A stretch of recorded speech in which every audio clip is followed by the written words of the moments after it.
What if everyone stopped working tomorrow? Imagine waking up tomorrow morning. No alarms, no commute, no deadlines.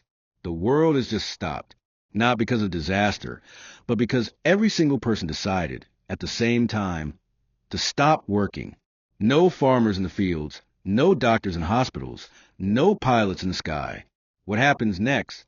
At first, it feels like a holiday, a global snow day. People sleep in, binge television, play with their kids, and relax in ways they haven't in years.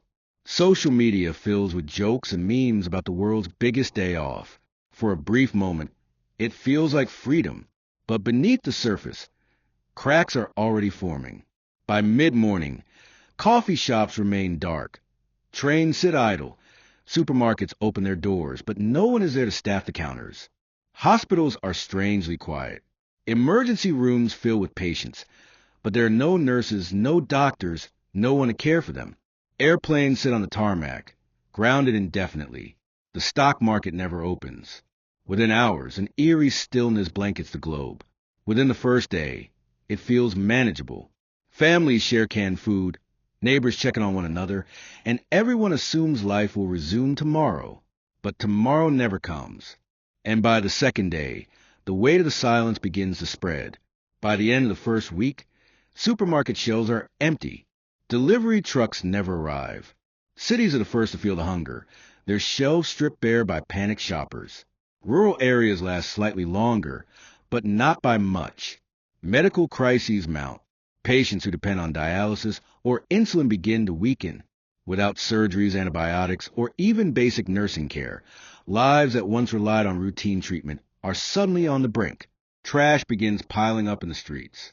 No sanitation crews come to collect it. Water treatment plants, once running smoothly behind the scenes, are left unattended. Taps run dirty, then dry. The power grid stutters, then collapses into rolling blackouts. The world that once ran on the invisible clockwork of millions of workers grinds to a halt. A family that once laughed on day one now grows uneasy. The fridge is empty.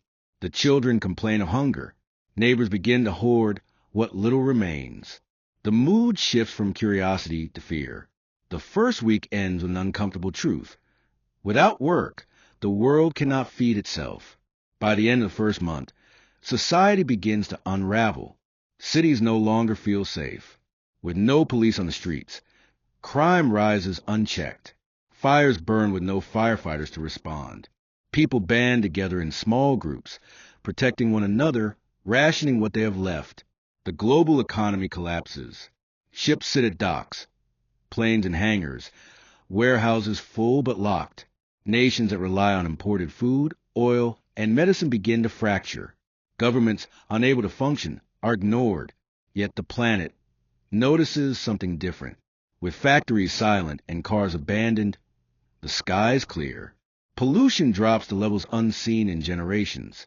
Rivers begin to cleanse themselves. Wild animals walk fearlessly into empty streets.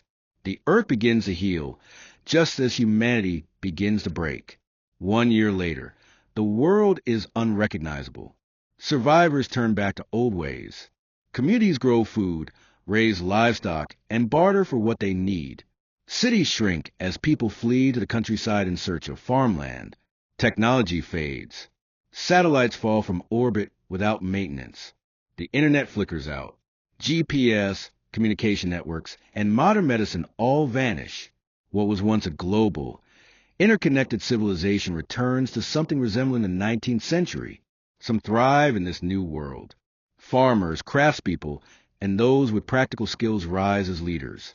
But for the millions who once worked in offices, in tech, in industries that depended on modern infrastructure, survival is a daily struggle. In just 12 months, humanity has leapt backward centuries. And yet, here lies the twist. This story isn't only about collapse. It is also about meaning. Work was never just about money. It was the unseen glue binding together hospitals, power grids, supermarkets, and farms. It was the pulse that kept billions alive.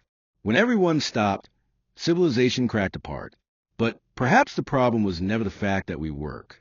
Perhaps the problem is how we work. What if we didn't stop working, but worked differently? What if our efforts were aimed not just at survival or profit, but at building systems that were fairer, more resilient, more humane? What if work became less about endless grind and more about collective progress? If everyone stopped working tomorrow, civilization would collapse. But if everyone chose to work with new purpose, we might just save it. So the question remains, what are you working for? Survival? Success? Or something greater? Because the world doesn't end when people stop working. It ends when we forget why we started.